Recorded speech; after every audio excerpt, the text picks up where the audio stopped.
Welcome to Living Beyond the Invisible, A Walk with Heather. I'm Heather Perrin, and this is the space where we will pull back the curtain on life with invisible disabilities. Each week, we'll explore the realities of chronic illness, the challenges that often go unseen, and the strength it takes to keep moving forward. Whether you're living with an invisible disability yourself, supporting someone who is, or just wanting to understand more, you're in the right place. Let's take this walk together.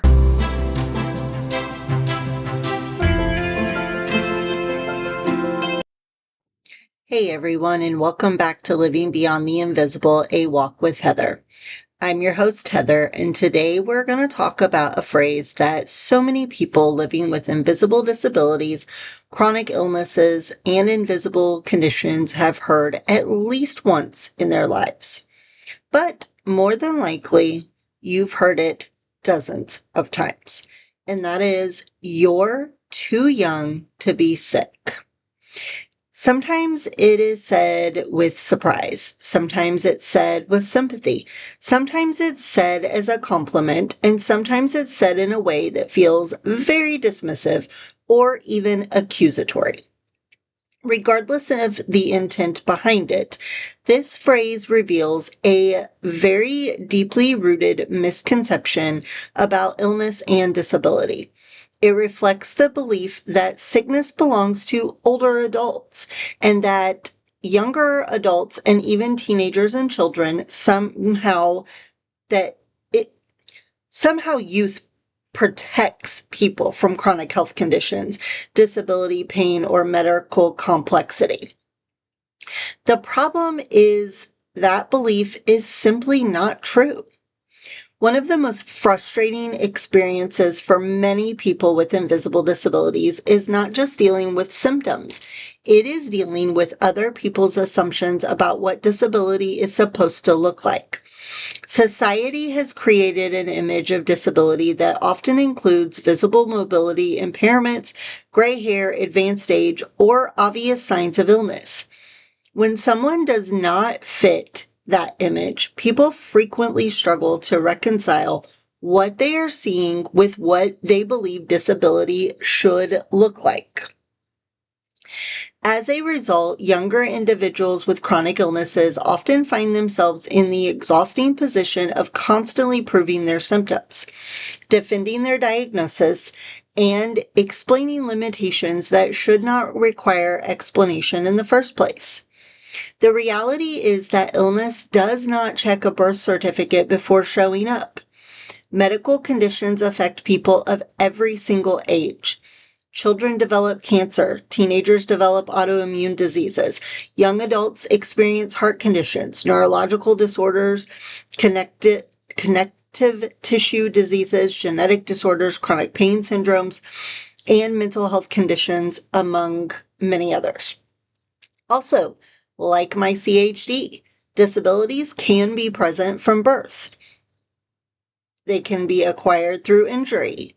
They can be developed through illness or emerge gradually over time. According to disability research, millions of working age adults live with disabilities in the United States alone. So many of those are in their 20s, 30s, and 40s. Yet despite these numbers, public perception often lags behind reality. Part of this misunderstanding comes from the fact that aging and illness are often discussed together. It is true that certain conditions become more common as people age. Arthritis, cardiovascular disease, and some forms of cognitive decline tend to occur more frequently in older populations.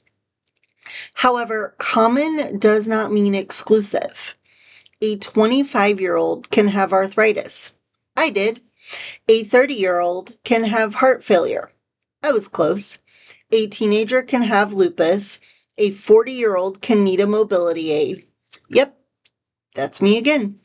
And a child can have a life-altering disability. Whoop, there, me again. These realities are not rare exceptions. They are part of everyday life for millions of people, including me. Unfortunately, age bias often affects how symptoms are perceived, even within healthcare settings. Studies have shown that younger patients with chronic illnesses sometimes experience delays in diagnosis because providers may initially attribute oh my gosh, I can't talk today, guys. Attribute symptoms to stress, anxiety, lifestyle factors, or temporary issues rather than considering serious medical conditions. There are so many times that I was told, well, you're too young to have that, or you're too young for these symptoms. It's probably just XYZ. Most of the time it was probably just stress or hormones or, things that women get told regularly. This phenomenon can be sorry, brain went completely foggy there for a second. This phenomena can be particularly problematic with invisible illness. If a 75-year-old reports severe joint pain, providers may immediately consider arthritis. If a 25-year-old reports the same symptoms, they're likely to be told they're overworking, exercising incorrectly, or experiencing stress.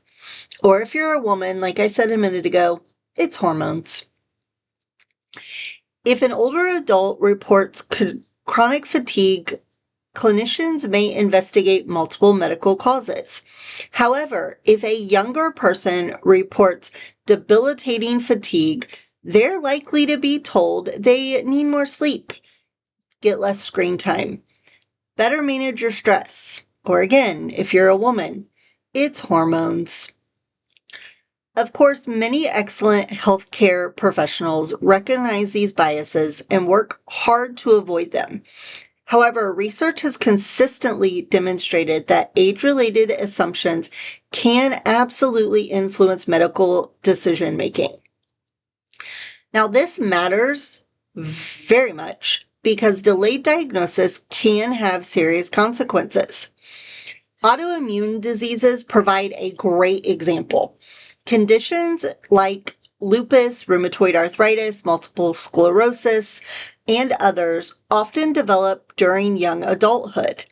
Early diagnosis and treatment can significantly reduce disease progression and improve long-term outcomes. Yet many patients spend years seeking answers because their symptoms are initially dismissed or minimized.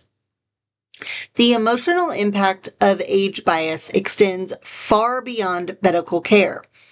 When people repeatedly hear that they are too young to be sick, they are likely gonna begin to question their own experiences and honestly, their own sanity. I know I did, and sometimes still do. They start to wonder if maybe they're exaggerating. They tend to push themselves behind what is considered a healthy limit. They will likely delay seeking help because honestly, they fear being judged. They also probably ignore symptoms that absolutely deserve attention. Again, they don't want to be judged or dismissed. Over time, this can create a dangerous cycle of self-doubt. One of the most common experiences among people with invisible disabilities is what psychologists sometimes refer to as self-invalidation. When individuals repeatedly receive messages that their symptoms are unexpected, unusual, or unlikely, they may begin minimizing their own suffering. They compare themselves to others. They tell themselves they should be able to do more. They dismiss warning signs from their own bodies. And often they continue pushing until they reach burnout, symptom flares, or serious health conditions. I am they are me, because I do every single bit of that. This tendency is particularly common among younger adults because society often associates youth with energy, resilience, and physical capability. While younger bodies do have certain advantages in recovery and healing, youth is not immunity. Let me repeat that again. Youth is not immunity. Now think about somebody like myself who was born with a congenital defect. It doesn't have to be a heart defect. It can be anything that is a lifelong disability. From the time I was little, I got told so many times, now obviously not by close family and friends who knew what was going on, but by people, if they learned that I had a heart condition, you are way too young to have a heart condition. No, I'm not. I was born with it. It's something that I have had to explain my entire life. Add on to that I started having back problems in my mid-20s, and then my osteoarthritis showed up in my spine, and that makes it even more difficult to explain. People just don't seem to get it. Biologically speaking, chronic illness can emerge at any stage of life because many conditions are influenced by factors unrelated to age. Genetics play a significant role in many disorders. Autoimmune diseases involve complex immune system dysfunction. Neurological conditions can develop due to genetic, environmental, or developmental factors. Congenital heart defects, hello, that's me, are present from birth. Connective tissue disorders are often inherited. I can't talk today. Many disabilities have nothing to do with aging at all. Yet, despite these realities, many younger people continue facing skepticism when using accommodations. A young adult using a handicapped parking space may receive judgmental looks. A person in their 30s using a cane may be questioned. Someone with a service dog is likely to be challenged if they're not older. A young person sitting in an accessible seat may feel pressured to justify their presence. These interactions reveal an unfortunate truth. Many people still believe disability should be visible and associated with advanced age. The irony is that disability advocacy has spent decades trying to educate society about the diversity of disability experiences. Guys, disability is just not one specific appearance. It's not one age group, one diagnosis. It's not one level of functioning. The disability community includes everyone from babies on up to senior citizens. They also include professionals, parents, retirees, athletes, artists, entrepreneurs, celebrities, people from every single background imaginable are included in the disability community. Age bias can also affect oh my gosh, let me try that again. Age bias can also affect employment. Younger employees with chronic illnesses often feel pressure to hide symptoms because they fear being perceived as unreliable or incapable. Research shows that many individuals with invisible disabilities choose not to disclose their conditions in the workplace due to concerns about discrimination, misunderstanding, or negative career consequences. As a result, they may spend enormous amounts of energy masking symptoms, pushing through pain, and appearing healthier than they actually feel. I am guilty of this. I have done that multiple times. This constant effort comes at a cost. The nervous system is not designed to operate indefinitely under conditions of chronic stress and suppression. When individuals continually ignore their physical limitations, symptom severity often increases. Fatigue worsens, pain intensifies, mental health suffers, and eventually the body begins demanding the rest and support it has been denied. There's also another side to age bias that I think deserves some attention. Many younger individuals feel grief when illness alters their expectations for life. Society creates certain timelines and milestones that people assume they will follow. There is an expectation that youth will be healthy, productive, active, and unrestricted. When chronic illness enters the picture, those expectations may change completely and very dramatically. People may need to leave careers, modify educational plans, cancel travel dreams, reduce activity levels, accept accommodations, or navigate medical realities they never thought they'd have to face. That grief is very real. I have lived through it. Sometimes I still live through it, even though I am so far into my invisible disability journey. This grief deserves acknowledgement. Too often people are told they should simply be grateful because they are young. Now, while gratitude can be valuable, it should never be used to dismiss someone's suffering. A young person facing serious health challenges is still facing serious health challenges.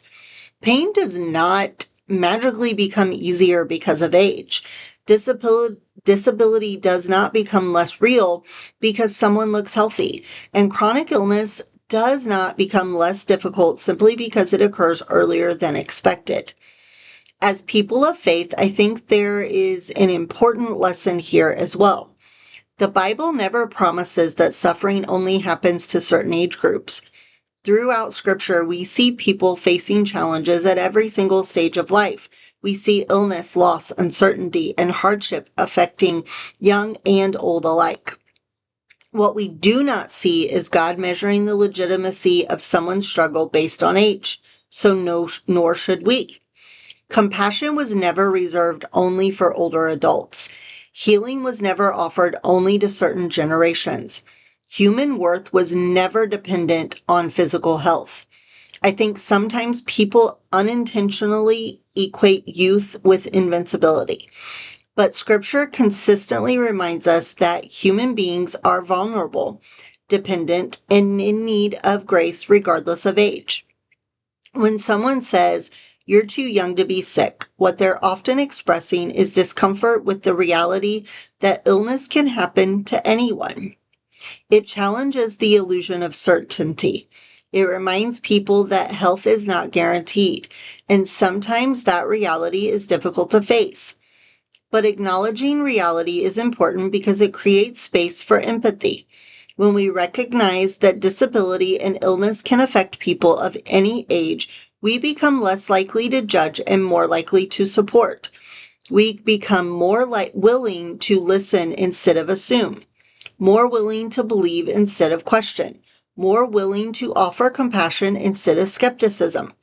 For those listening today who have heard this phrase countless times, I want you to know something. You absolutely do not need to meet someone else's expectations of disability for your condition to be real. You don't need gray hair to deserve accommodations. You don't need to have visible symptoms to deserve understanding. And you don't need to justify your diagnosis based on your age. Your experience is 100% valid whether you are 18 or 80. Your pain is real whether others understand it or not. Your limitations deserve respect regardless of when they appeared. And perhaps most importantly, your worth has never been determined by your level of health. You are not failing because your body functions differently than expected. You are not weak because you need support. You're not less valuable because your journey looks different than the timeline society has set for you. The truth is that illness does not care how old we are. It doesn't wait for retirement. It doesn't ask for permission before changing the course of a life. But neither does resilience, neither does courage, and neither does faith. Every day, young people living with disabilities continue showing up, adapting, advocating, and building meaningful lives despite the challenges many others never see. That strength deserves recognition.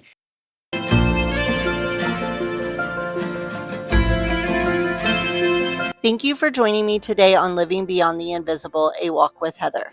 If this episode resonated with you, remember, you're not alone on this journey. You can connect with me on Facebook and TikTok, where I share more encouragement, advocacy, and behind-the-scenes glimpses of life with invisible disabilities. And if you'd like to support the podcast and gain access to exclusive content, you can also join me on Patreon. All of those links are in the show notes. Until next time, take gentle care of yourself, and I'll see you next week.